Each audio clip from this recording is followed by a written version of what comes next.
let's go back to 1998. So my husband and I had just moved to Truro. He finished graduate work in Halifax, and I remember telling him very clearly, I'm going to find out what I'm going to do for the rest of my life.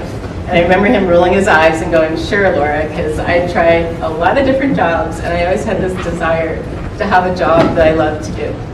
So I saw a rug hooking exhibit, which was put on by the Rug Hooking Guild of Nova Scotia. Thank you very much. When these guilds, hello, very, very, I mean, I'm just grateful. So I saw a little ad in the paper, and this was affiliated with their school that they have every year.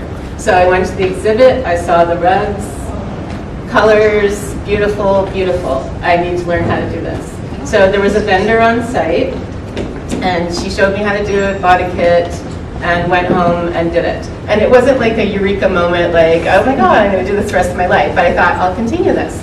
So I went to a shop in New Glasgow, and I was flipping through the patterns, flip, flip, flip, flip. I don't want to do a landscape, I don't want to do a pictorial, I don't want to do that. And I thought, you know what, I'm just going to buy a piece of burlap, and I'm going to draw a fish on. Everyone can draw a fish, right? So that was actually more my eureka moment, like, this is a blank piece of backing. I can put on whatever I want. Okay, so 98, okay, so fast forward to 2013, I made a rug with this character. I made a second rug, same character. Third rug, same character. Finally, another eureka moment, like, who is she? No, it really was. It was like, who is she? And I need to pay attention to this. And then it was just like a rush of, I can have her do this, I can have her do that. And I just sketched like crazy. I remember I had sketches like all over my studio and just went away with it. And Judy was a bit more lighthearted, I would say, at the beginning. And I'm sort of getting to know her more and more.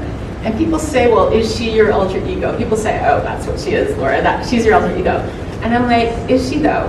So I think, do you guys remember the Kathy comic strips? Mm-hmm. So I loved those. So there's a bit of Kathy and Judy. Also, in my 20s, I was obsessed with Margaret Atwood, Margaret Lawrence, and Carol Shields. And they had these strong, quirky female characters. So that might have come in. Okay, so the black dress. So she wears black because it's slimming. She's very, like, look at her, she's like so skinny. And also, yeah, we're in the back. And also, there's a bit of dark side. It's also so she'll be ready for a funeral in a moment's notice. So she's got, you know, she's got, you know, a sense of humor and a lightness about her, but there's some dark there, just like, you know, just like life. And the red boots. The red boots are sassy, as we know, and they're like superhero boots.